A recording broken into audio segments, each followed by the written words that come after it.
Welcome to another episode of Mike's Money Picks. Today on the podcast, the PGA Tour is heading across the pond for one of my favorite stretches of the PGA Tour season. That's right, we are in UK season on the PGA Tour. This week we have got the Scottish Open, which is the precursor to the Open Championship. That's right, I said the Open Championship because that is the correct name of the Open Championship.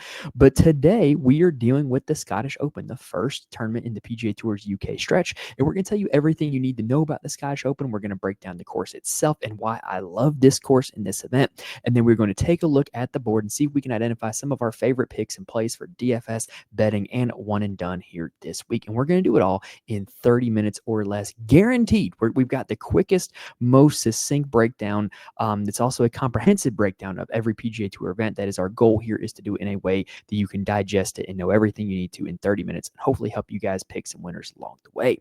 Now, if you have not already, make sure you are subscribed to the channel. That way you can be with us for the rest of our PGA Tour content all the rest of the PGA Tour season, because we are going to be breaking down the ISCO Championship, the alternate event, tomorrow night here on the channel. And then next week, we're going to be breaking down the Open Championship, which is the season's last major. And we've got PGA content coming all the way through the end of the season. And then, oh, by the way, we are starting our college football content for the summer, as well as our NFL best ball content as well. We had an episode last night breaking down the college football best ball format that is now on Underdog. So check that out if you're interested in ripping some college football best ball drafts on Underdog. But like I said, let's go ahead and get into what you're here for. You're here for the breakdown of the Scottish Open. But like I said, make sure you're subscribed and make sure you like the video. It helps me a ton when you guys do that. But let's go ahead and get started, and let's go ahead and talk about the Renaissance Club. So the course breakdown this week kind of has some good news and some bad news. The good news and bad news is that this course is both a very simple and very complex breakdown. When you look at the actual course itself, it's fairly straightforward, and it is pretty much you see what you get, but there is one large variable that is going to determine how the course is going to play. The Renaissance Club is a modern links course in North Berwick, Scotland, that was created in the 2000s by architect Tom Doak. So this is a links course like you usually see in the British Isles, with the old school links style golf that, is by the sea, not a lot of trees, very hilly, lots of terrain. And always like the wind is a factor just because it's very exposed. This is very much like that because it is a links course by design, but it does have a little bit of a different feel because, it was made by an American architect in Tom Doak, and it was founded, a decade ago, as opposed to, centuries ago, like some of these links designs like you see like St. Andrews and Muirfield and the like that are in Scotland. So this is going to be a course where, yes, it does have a links feel to it, but it also does have a little bit of an American feel to it. On the scorecard, the Renaissance Club is a par 70 and is going to measure out at about 7,300 yards. That is a long par 70 because this course is the unique distinction of having five par 3s and 3 par 5s. Try saying that 5 times fast. So with it being more par 3s than par 5s, dang, I messed that up again. With it being more par 3s than par 5s, that distance actually plays much longer than it does on the card. A lot of the par 4s are quite lengthy, and so you end up with just a lot of middle and long iron approaches here on this course. Now, one thing that you can say about this golf course is when you look at just what's out in front of you, it is very much a driver and putter golf course. This is a course where you have no reason to put driver back in the bag. Like, there's not a whole lot of hazards off the tee. There's not a whole lot of water in play. There's not trees you have to avoid. The only thing you need to avoid off the tee is the pot bunkers, which are basically a one-shot penalty because they're so deep. You just have no chance at hitting to the green. But if you can avoid the pot bunkers, there's no reason to not just bomb away here at this golf course because the rough is not very penal either, and the fairways are quite wide. So what you see off the tee is a pretty uniform strategy of just bomb driver whenever and wherever you can. That leads to approach shots into these greens where the greens are quite large, they are quite undulating, they are quite difficult. And so what you tend to see here at this golf course is a lot of really good drivers of the golf ball are just starting on second base by how they're able to put themselves in position off the tee, and then really good putters are able to cash in on these greens. These greens are different from what we see week in and week out on the PGA Tour. They are native fescue grass. They are not bent or Bermuda like we see week in and week out on the PGA Tour, so they are quite slower. Tom Doak is an architect that very much puts a lot into his greens, so there's a lot of character, a lot of undulation on these greens. And so you tend to see good putters elevate their stats here. Now, one thing that I do want to add is that if you look at this course, right, talking about the Renaissance Club, the scoring at this course is greatly impacted by the wind and the weather because we're dealing with Scotland, right? And so what you see here at this course is the winning score over the last 3 years. When Robert McIntyre won last year, it was fairly docile conditions and the winning score was minus 18. When Rory McIlroy won in 2023, we had very docile conditions for round 1, round 2, and round 3. Round 4 was gale force winds, and so scoring went down dramatically. And the end final score, the winning score, I should say, was minus 15 for Rory McIlroy. Robert McIntyre was 1 shot off, and he was really the only one within 5 shots of Rory by the end of the tournament. In 2022, the wind and the weather was kicking all week long. Cameron Tringale had like a miraculous 61 on Thursday, and he had the infamous quote, "It's fun to be an artist out here," because, you're out in Scotland, and that's kind of the perception. And then he pretty much faded down the rest of the stretch, was over par the rest of the tournament because the winning score for Xander Schauffele was minus 7. Cameron Tringale, no longer an artist, now on Live, not playing very well on Live. So at least he's a rich artist. But anyway, what I say all that to say is this. More so than any other PGA Tour event, the wind and the weather is going to be a big time determining factor. So before you make any bets, before you set any DFS lineups, you need to be looking at what the wind and the weather are going to be doing.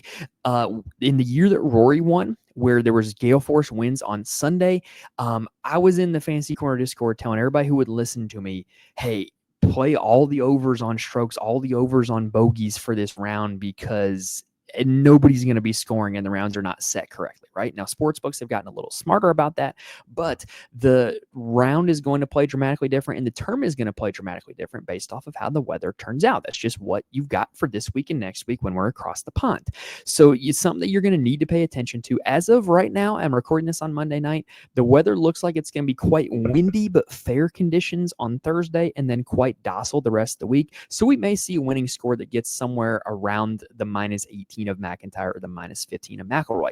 But I will say this, the weather is greatly going to dictate how players are perceived and how certain skill sets are perceived, especially if there ends up being a weather wave advantage between the AM tee times and the PM tee times on Thursday. But like I said, we are going to wait until we get closer to tee off before we make any kind of determination on that. So anyway, that's all you need to know about the Renaissance Club. Basically, it is a driver putter golf course at its core that can be changed quite dramatically by the weather, depending on how the weather plays out. With all that being said, let's go ahead and head on to the Now, if you've been with us all the PGA Tour season, you know that when I refer to the rabbit hole, I'm referring to not an actual rabbit hole, but a tool from BetSperts Golf known as the rabbit hole, which is going to allow us to use all different kinds of filters and conditions in order to create a custom model for the specific week.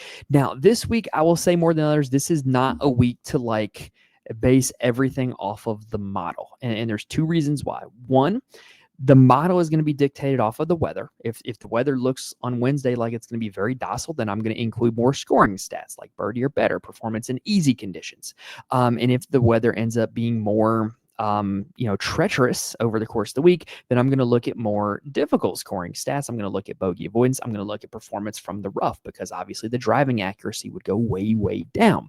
So what we've got here today that we're going to break down is we are going to be using our key stats, which I forgot to go over. Our key stats here this week are going to be pretty generic. They're going to be strokes gained on approach, which is important every single week. I think it's important less so this week than other weeks because, like I said, I do think you can start yourself on second base with good off the tee play here this week. But a way to kind of counter off the tee play, if it's not your strength, is to be a really good approach player. And even if you are good off the tee, being a good approach player is generally a good skill to have week in, week out on the PGA Tour. It is on a weekly basis, the most important stat on the PGA Tour.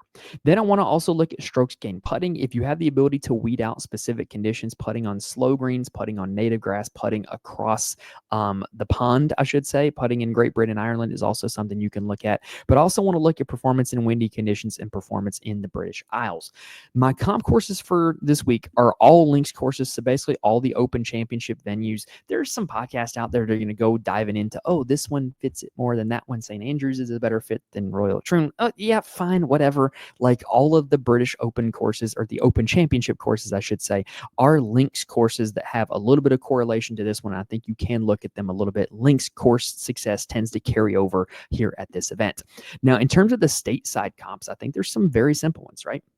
We're looking for other driver putter golf courses where you guys are going to be swinging driver off the tee and being able to start on second base by having a good tee shot, and then where you're going to have to cash in with the putter because they either have large greens, difficult greens, you're just going to have to score with the putter. And the courses that fit that description are first and foremost Memorial Park, which is the only other Tom Doak designed golf course on the regular PGA Tour schedule, but also some fairly recent venues that we've seen on the PGA Tour. Oakmont and Quail Hollow, home of the last two majors, the U.S. Open and the PGA. Los Angeles Country Club, aka LACC, home of the 2023 U.S. Open. You saw guys near the top of the leaderboard that had performed very well at this event. Wyndham Clark, Rory McIlroy, Minwoo Lee, and Scotty Sheffer. The Hamilton Golf and Country Club and TPC Toronto are the last two host tournaments for the RBC Canadian Open. Both of them feature guys who have had a lot of success in links courses. Both of them tended to be very driver putter golf courses. Robert McIntyre and Rory McIlroy won the two events at Hamilton Golf and Country Club, and guess what? The last two winners of this event are Robert McIntyre and Rory McIlroy. So I do think you can look at those two events for crossover comps as well. Now, back to the custom model. The other thing that I want to mention, because like I said, everything right now is just what we're looking at based off of not knowing what the weather's going to be. We also have an influx of European Tour players here in this event. Half of the field is comprised of DP World Tour players. So depending on what data site you're using, my only complaint about the rabbit hole is that they do not have DP World Tour data from just DP World Tour events. They'll have data from other Scottish Opens, other Open Championships, but not from like the Soudal Open or the KLM Open. So I have used Data Golf to look at stats for those guys this week. But so a model from somewhere like the rabbit hole that doesn't have those stats integrated isn't going to be able to factor those guys in appropriately as well. But you can get a really good breakdown on all the regular PGA Tour golfers. So in the custom model this week from the rabbit hole, first thing we're looking at is strokes gained off the tee on driver heavy courses. Top 5 in that regard this week: Aldrich Potgieter, Alejandro Tosti, Taylor Pendrith, Luke Klein, and Nicholas Norgard. Then I wanted to look at strokes gained approach just for the last 24 rounds. Who is hitting their irons crisp right now? And that is Scotty Scheffler, Victor Hovland, Sepp Straka, Ryan Fox, and Lee Hodges. Then I wanted to look at strokes gained approach with two different subsets of conditions. The first one is on long golf courses, because these are the golf courses that tend to give you more long iron approach shots. So who are the best long iron players in the field? Scheffler, Henrik Norlander, Keith Mitchell, Colin Morikawa, and Ryan Fox. Then I wanted to look at strokes gained approach on courses with large greens, which I think involves a different skill set. Because courses with small greens, you have very tight landing zones, and the way that you're going to gain approach is more often than not by hitting the green. Courses with large greens, you have large landing zones, and landing it on the green 80 feet from the hole is not going to be considered good approach play for you, right? You said it's basically like a proximity measurement almost. So the best in the field in that regard are Colin Morikawa, Scotty Scheffler, Henrik Norlander, JJ Spawn, and Sepp Straka. Then I wanted to look at strokes gained putting. This is just the baseline for strokes gained putting. In the calendar year 2025, who are the best putters in the field? Sam Burns, Denny McCarthy, Harry Hall, Jacob Bridgman, and Brant Snedeker. When you transition over to just putting in the British Isles, which is really the best way I think you can factor in these greens, because this is the only time of year where you're going to see this specific grass type and this specific conditions. Those best putters are Sam Burns, Matt Fitzpatrick, and then you've got some DP World Tour guys: Daniel Brown, Callum Hill, and Grant Forrest. Now, strokes gained total on British Isles courses for the last 5 years is another thing I looked at. So this is all Open Championships and Scottish Opens since 2020. Best in the field: Xander Schauffele, Rory McIlroy, Scotty Sheffer, Tommy Fleetwood, and Colin Morikawa. Oh, would you look at that? The top 5 golfers in DraftKings salary. No surprise. Then when I wanted to look at strokes gained total for specifically stateside comp courses. So that list of comp courses that I gave earlier, the best in the field, Scotty Scheffler, Xander Schauffele, Rory McIlroy, Victor Hovland, Sam Burns. Then I wanted to look at strokes gained total in windy conditions. Best in the field in that regard, Scotty Scheffler, Rory McIlroy, Corey Connors, Colin Morikawa, and Maverick McNeely. And then the last thing I want to look at, and this is a unique stat, I want to look at strokes gained total on golf courses where it is difficult to putt. And the reason why I wanted to do that was because that gives you a picture of guys who can either put themselves in such good positions that the putter doesn't matter, or they're just really good at out putting the rest of the field, right? You're going to get one of those two outcomes either way when you look at strokes gained where it's difficult to putt. And a lot of those comp courses had that feature as well. So the best in the field in that regard are Scotty Scheffler, Rory McIlroy, Corey Connors, Xander Schauffele, and Aaron Rai. All right, now when you throw all that into a custom model, no surprise whatsoever, my number one golfer is Scotty Sheffer. And honestly, I feel like in any custom model this year, Scotty Sheffer should be the number one golfer. I could kind of see an argument for it being Rory McIlroy here at this event, but it did not end up being that way for me. Scotty Scheffer is my number one golfer. Like, he's the best player in the field. I think that Scotty has this perception of the fact that people think he is not good in links golf, or that he's not good in Scottish Opens or Open Championships, but I think that that's kind of a misnomer. If you look at the Scottish Open, he's played here twice. He has a miscut and a T3. The T3 in the year Rory won, right? And he did that with losing strokes putting, and he is now a much better putter of the golf ball, right? His Open Championship history is not bad either. He was 7th, 23rd, 21st, and 8th in his 4 appearances at the Open. So, he's not a bad British Isles player. And if your critique is, well, Scotty is a guy that gains a lot of his strokes on approach and a lot of his strokes around the green, he's not really a driver putter guy. Well, look at what he's done this year, because this year he's gaining 0.7 of a stroke around off the tee. He's gaining 0.3 of a stroke around putting. He is still a driver putter guy at his core, who happens to be also the world's best approach player and a really good around the green player. So Scotty Scheffler making a lot of sense this week, best overall player in the field. And anytime Scotty Scheffler's in the field, I'm going to continue to give this advice when I'm betting outright winners. I'm not betting Scotty Scheffler those ridiculous numbers, but what I am going to do is I'm going to use the each way markets where I can get placings on players, or I'm going to use the without Scotty Scheffler market, because every time he's in the field, you just have to be terrified that he's going to boat race the competition. Number 2 in my motto is Corey Connors. It's not shocking. He is a good off the tee player by virtue of his accuracy, not his distance. He has really flipped his game around into being a positive putter this year, and the approach play has always been good. It's pretty much been good every single tournament this year except for 2. So I totally get why he showed up. The one thing that worries me with Corey Connors is that he did withdraw with an injury prior to the final round of the U.S. Open, did not play in a signature event, the Travelers Championship, because of that injury. I tend to not play guys coming off of injuries in golf, because it's just not really something that is really comfortable to play through. And these guys are such fine-tuned machines that any little thing that goes wrong can totally offset them. But in terms of the statistics, Corey Connors, great course fit, great play, going to be low owned in DFS, but I don't trust that injury at all. So I'm probably not going to be on him. Number 3 in my model, no surprise, is Tommy Fleetwood.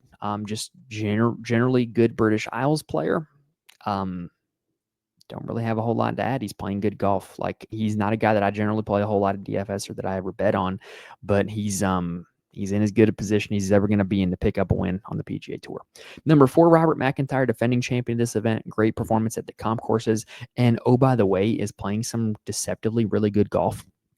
We talked about him on the show before, that historically he is a great putter who was putting awfully at the start of the calendar year, not having great finishes. Now he's flipped the putter around. He's playing well, and he's continuing to strike the ball really well. Didn't have a great ball striking week at the Travelers, but has continued to strike it really well. Is a good scrambler, is good in the wind. We have a phrase in the Fantasy Corner Discord: when the weather is whack, play Bobby Mack. So I really think that He's a really good play this week, no matter what the conditions end up being. He's going to be a guy that I think you can bet on to win the golf tournament, no matter what the conditions end up being. To carry out the rest of the top 10, we've got Xander Schauffele and Colin Morikawa. Xander's interesting. Xander at his core is actually a driver putter guy, but when you look at what he's done this year, those have kind of been the two aspects of his game that have let him down the most, is the driver and the putter. And so if he ever just kind of gets back to his baseline, I think this is a great course for him. He has won here at this event. I think he's a pretty solid fit. I'm going to give you my thoughts on him here in DFS in just a second. Colin Morikawa is 6th. Look, Colin Morikawa is like, the one thing that worries me is he's like a house cat. He does not do well outdoors. He does not do well in windy conditions, in rainy conditions, in anything that's going to cause any kind of adversity weather-wise he's not good at. Your argument to that can be, well, he won an Open Championship. Yeah, he won the most docile Open Championship of all time. Like, it was like sunny and 75 all week at Royal St. George's. So I'm not really buying into Morikawa this week. I think he's a little bit lost with his putter right now. One of the worst in the field at it. So I'm just going to be out on Morikawa. Now, the last of the top 10 of my model brings in some interesting value plays. Victor Perez coming in number 7, playing some sneaky, really good golf coming in. He did miss the cut on the number at the John Deere Classic, but I'm not super worried about that. This is a guy who's generally pretty buttoned up in all 4 strokes gain categories. This is a guy who has world traveled, played in all kinds of environments, and his history here is pretty good. He missed a cut in his first appearance, but has finished 35th and 10th in the last 2. I like Vic Perez. He's generally a bad around the green player, but this is a course that's going to kind of mitigate that because you can putt from off the greens. That's a typical feature of links golf. So I really do like Victor Perez as a value play in DFS this week. A guy that I'm going to be heavy on in DFS this week and might bet to win this tournament is Ryan Fox. I've been on him all summer long, and it's paid dividends, and I'm not going to stop now. He's played great at the comp courses. Great finish at Houston, great finish at Quail Hollow, T19 at the U.S. Open, won the comp course, the RBC Canadian Open, just playing some really good golf. He's a driver putter guy whose approach play has been really good lately. All in on Ryan Fox here this week. 9 is Rory McIlroy, more on him in a second. 10's Maverick McNeely, who is also turning into a little bit of a Ryan Fox situation where he has not won an event like Ryan Fox has, but he's playing good golf. He's a driver putter guy at his core, generally gaining strokes off the tee and with his putter, who has also dialed up his approach lately. If he does have a good approach week, he's going to be pretty good. This guy also grew up in coastal California, so he's used to playing in the wind. Like Maverick McNeely a lot this week in DFS at $8,000. So that is the top 10 of my model right now. But I'm going to tinker with this all week long. I'm going to make some changes based off of what the weather ends up being. So if you want access to that full model, head on over to the Patreon, patreon.com/Mike'sMoneyPicks. I write an article every single week on the Patreon that has my core plays for both DraftKings and FanDuel, as well as the final top 10 for the model and why they're the final top 10 for the model. So head on over there if you want access to that. And then if you want more from me, you can also follow me on Twitter at Mike'sMoneyPicks. You can also join the Fantasy Corner Discord, which I mentioned already, which is a community of a bunch of people who play DFS for a lot of different sports. Lots of really good conversation in there. If you play golf DFS, I cannot recommend enough to just build a community of people that you want to talk DFS with. But it is very DFS oriented. All right, let's go ahead and take a quick breather, and then we're going to take a look at the board and talk DFS and betting. So I think that approaching this from a DFS standpoint right now, of any week this season, this is a week that I would make the argument for playing Rory McIlroy over Scotty Sheffer in DFS. And the reasons why are twofold. First, Rory's course history here is elite. He's finished 1st and 4th in the last 2 years, right? So, and with that being said, he's also the quintessential driver putter guy. He's one of the best drivers of golf ball in the world. And when the flat stick gets going with Rory, he can really roll in some putts. It's why he performs well at all the driver putter courses, like the Houston Open, like Quail Hollow, like what's another one? Gosh, there's one that's I can picture it. Hamilton. He just performs well at all the driver putter golf courses, right? So I think that with all that, I expected him to be a lot closer in salary to Scotty Sheffer than he was. And the problem is now on DraftKings, Scotty Scheffler is priced up so much that if you start with him, your average remaining salary is like $7,300. And that doesn't get you a whole lot on this slate because the back end of the field is so European Tour heavy. The 6K range is really bad, and you're just giving up the ability to get to a lot of other players by playing Scotty Sheffer this week. Does that mean that I'm going to full fade Scotty Sheffer? No, he's like Freddy Krueger. He absolutely terrifies me because the first time I full fade Scotty Scheffler, he's going to beat everybody by 8 strokes. But I think that I'm going to build probably more Rory lineups this week than Scotty lineups because of everything I just mentioned with the pricing and the overall course fit.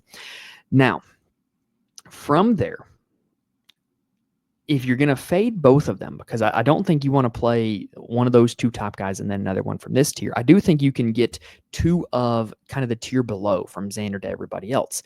I think that when you look at the next little tier, Fleetwood's going to be chalky. Xander's going to be squeezed. Nobody's going to play Xander. Nobody's going to play Ludvig. And that's going to put me onto those 2 guys, right? Because Fleetwood's chalky. I think I'm going to fade Morikawa. I'm going to fade Victor. I'm going to fade JT. And it just makes it really easy and natural for me to get to the other guys. Ludvig is actually a really good driver putter player. Nobody's going to play him this week because he's just not playing good golf. But he was 4th here last year. He clearly has the ability to play well at this event. I think that's a really good spot for him as long as the conditions stay fairly docile. I think that Ludvig Åberg is going to be that I'm going to be playing a lot in DFS. We already mentioned my affinity for playing the likes of Robert McIntyre and Sam Burns in DFS this week, as well as Ryan Fox. So I'm not going to spend more time, talking about those guys. But Matt Fitzpatrick here at 8,800 has been playing some really good golf. Unfortunately, like every content creator this week is going out of their way to talk about Matt Fitzpatrick, which is going to make him really difficult to play. It just is because he's going to be super chalky and there's going to be other guys near him that are going to be not chalky. And so it just makes it really difficult to play him, and his betting odds are getting pummeled because everybody and their brother's betting him right now because he's just playing some really good golf, hasn't finished outside the top 40 since the Masters. And he's doing it in a very sustainable way where his tee to green game has just been really good. And his putting has not been great, but he's historically putted well in the British Isles. He is English. So I do think that it makes a lot of sense to play Matt Fitzpatrick this week, but I think he's by far going to be the highest owned player in the range. Adam Scott is also another driver putter guy. I'm going to be getting access to him this week. He was runner up last year to Robert McIntyre. I think that's a really good sign for him, and I don't think anybody's going to be playing him. Harry Hall is playing too good a golf to be passed up this week because he's not a great driver of the ball. It's never going to be a strength of his game, but he's a really good short game player in both around the green and putting categories. And he's turned into a really good approach player. Like there's just no way around it. Like he's leveled up. He's playing really good golf. He's English, so he should be used to this type of environment. I think that Harry Hall is very much worth a look at 8,400. Now, we've already talked about Maverick McNeely as well as at 8,000.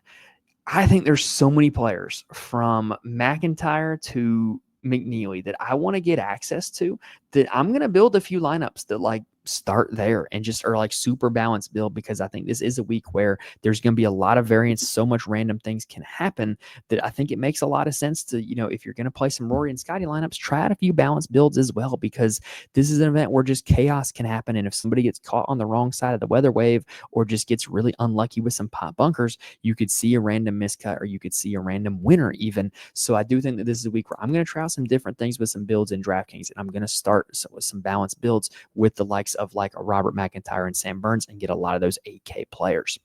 Now in the 7K range, let me just go ahead and I'm going to highlight some individual guys here in a second, but let's talk about the driver putter guys first off, because all those guys are just going to make too much sense this week with the type of course that we're dealing with. I'm talking Max Grazerman, Thomas Dietrich, both of whom have good finishes here, by the way. Thomas Dietrich lost in a playoff here when this was just a DP World Tour event.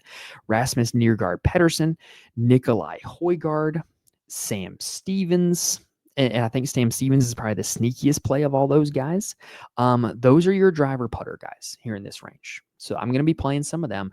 I'm also going to go back to Tom Kim this week. So like if you long-term listen to the podcast, you know that I generally have an affinity for Tom Kim because he's just such a good approach player, and approach play wins golf tournaments. It hasn't been good lately. It hasn't been pretty lately at all, but his history at this event's incredible. 3rd, 6th, 15th. Maybe it's just something about how he interacts with the turf over there in England because he also has a good Open Championship history. I don't know what it is, but something about being across the pond suits him. Tom Kim is going to make my player pool at $7,600. And I hope nobody else plays him. Now, in the lower half of the 7K range, we start getting into the random Euros that I call them, like these guys that are on the DP World Tour that are playing this event this week that are going to be factors. And the best one of all of them is Jordan Smith. He is a driver putter guy. He's worth a look at 7,300. History here, mixed bag, but he's probably the best overall quality player of them. Matteo Monacero, also 7,300, coming off of a 15th place finish here last year and a 6th place finish at the RBC Canadian Open. I like him a lot as well. Let's go ahead and just kind of wrap up the discussion on the European Tour guys while we're at it. Daniel Brown won last week, so like I would have been really interested to go back to him if he didn't win last week, but I'm not going to play him back to back. Jesper Svensson at $7,000 is a driver putter guy. Marco Penge is a guy that just absolutely bombs the crap out of the ball. Eugenio Chacarra is a guy that is coming from Live, believe it or not. And he now plays on the DP World Tour. His history as a PGA Tour player is not pretty, but he's really young. He's really talented. He's just fresh off of Live, now a DP World Tour guy, and he's been playing really well on the DP World Tour. This would be a great place for him to make like an international statement. Larry Cantor is kind of in the same boat as Chikara, where he's a former Live guy that is now making his way on the DP World Tour. My favorite of the random Euros, he is not on this list that we're looking at, but I can go ahead and pull up a page for him, is Chris Rytan. He is the quintessential driver putter guy on the DP World Tour, hits the ball a mile, is playing really good golf, is a really good putter. So he's the guy that I would probably look for as like your driver putter DP World Tour guy here this week. Chris Rytan is $6,900. The other European World or DP World Tour guys that I would consider are like kind of like your links specialists that have good history at this event or good history at Open Championships. That would be Matthew Jordan, Ewan Ferguson, Antoine Rosner. And then one more, I need to find him on here, Daniel Hillier at 6,600. And I think you could throw Callum Hill in there at 6,600 as well. Those would be the guys that I would be considering as you're kind of your feisty European Tour guys that are going to end up contending at this event, because there's always a few of them that do. Now, back to the American side of things. Jake Knapp, I think this is a great spot to continue to go back to him. He's a great driver putter guy. He's playing really good golf. And I think that if this plays to be docile conditions, I think that this is going to suit his game very well, because the two things he does well are just hit the crap out of the ball off the tee and putt it, and he's doing both those very well right now. Tristan Lawrence is another guy that is kind of in that same regard as Jake Knapp, and I'm gonna continue playing him because he's playing some good golf right now also. Lee Hodges randomly popped up here a few years ago for a T12. I think he could absolutely do that again. His irons are really crisp right now. Could absolutely see myself going back to him. Luke Clanton and Andrew Novak are two guys that I think are in really good buy low spots, where I think that their talent is kind of more than their salary would indicate right now. So I have no problem going back to either of the two of them. After that, the American side gets quite bleak. Jacob Bridgman would be your driver putter guy. It's $6,900. And I think Matty Schmid would also be worth a look at $6,900. But like I said, my player pool below $7,000 is going to be really small. It's going to be those few random Euros and like Matty Schmid. So the fact that I'm not playing a lot of guys at the bottom of the leaderboard is really going to impact my ability to play Scotty Sheffer, which is why I'm probably going to be playing some more of those balanced build lineups. All right, let's talk one and done real quick before we get out of here. So looking at the spreadsheet, what we did last week in one and done, it was not a spectacular week in one and done. I played in one of them, I played Lee Hodges, and then in the other one, I ended up playing Denny McCarthy. I got cash, but like, let's be honest, nothing's really going to move the needle except for winning. And I wasn't picking Brian Campbell, which, by the way, Brian Campbell's got to be like the sports book's favorite player, because twice this year he has prevented popular long shot bets from winning in playoffs. So the sports books have to absolutely love him. The sad part is like, now Brian Campbell as a Ryder Cup player is like actually like half seriously like a discussion, because if we're being honest, he has won more this year and in the last 2 years, if you count his 2 wins this year, than Patrick Cantlay, Colin Morikawa, and Justin Thomas combined. And all three of those guys are probably going to end up on the team. Brian Campbell has more wins than them. That's just a crazy stat. Anyway, this week, my preliminary pick was Robert McIntyre, because let's be honest, he's got an elite level history here And it just makes so much sense to play Robert McIntyre here, right? This is not a signature event, even though the field is good. So you don't really want to play the likes of like a Scotty or a Rory here. Now, there's are so few events left on the schedule that if you still have some of the big dogs remaining, you need to be planning out where you're going to use them. Are you going to use them at the Open Championship, or are you going to use them at a FedEx Cup playoff event? And if the answer is no, then I'd have no problem rolling out a Xander or a Fleetwood or a Ludvig or somebody like that, right? But like I said, McIntyre was my preliminary pick. A lot of people were probably saving him for this week. A lot of people probably still have him available for this week. So this is a situation where you really need to play your position. And if you end up in a spot where you're needing to chase, McIntyre is not the play. But if you're at the front of your one and done, he's just the most logical play by a mile, right? Because he's got good odds to win the tournament, great course history, and you probably have him available, and you probably don't want him at other events. Now, in terms of me, I'm kind of in the middle of the pack here in this one and done. I need to gain some ground to catch somebody. Looking at the guys I have left, I've used like everybody near the top of the board. So next week, I'm definitely going to be going with Liv Guy at the Open. And at the FedEx Cup playoff events, I'm going to have to start thinking a little bit outside the box, right? So what I'm going to do this week is I'm going to click on Adam Scott. I think he's a great course fit. I think he's a really solid play this week. And I don't feel like I'm going to want to use him at any of the other events that are left on the schedule. And really, like I said, because this is not a signature event, the only way you're going to really gain ground this week on anybody is by finding a winner. And Adam Scott is a guy who can spike and win a golf tournament. We've seen him almost do it at this event last year and almost do it at the US Open earlier this year. But all right, y'all, that's going to do it here for this episode. That is our full breakdown of the 2025 Genesis Scottish Open. If you like what you saw here in this episode, please hit the like button on YouTube. Please rate and review if you're listening on audio.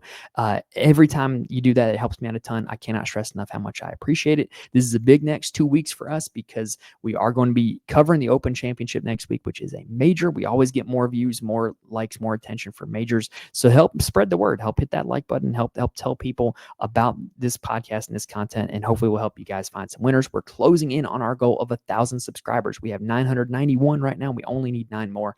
So just a little bit of help will help get us there these next 2 big weeks. And if you're subscribed to the channel, you will be notified when we drop our content for the ISCO Championship coming out tomorrow, as well as all of our college football and NFL best ball content that is coming your way the rest of the summer. But that's going to do it here for this episode, y'all. Like I said, I love this time of year on the PGA Tour calendar. I love watching links golf. I love these 2 tournaments, and hopefully my excitement kind of carried over in this content, and you guys can tell how much I'm looking forward to it. But anyway, hopefully we're able to help you guys pick out some winners this week in DFS betting and one and done. Thank you guys for watching and listening to this point. Best of luck to you guys at the Scottish Open, and I will see you guys next time.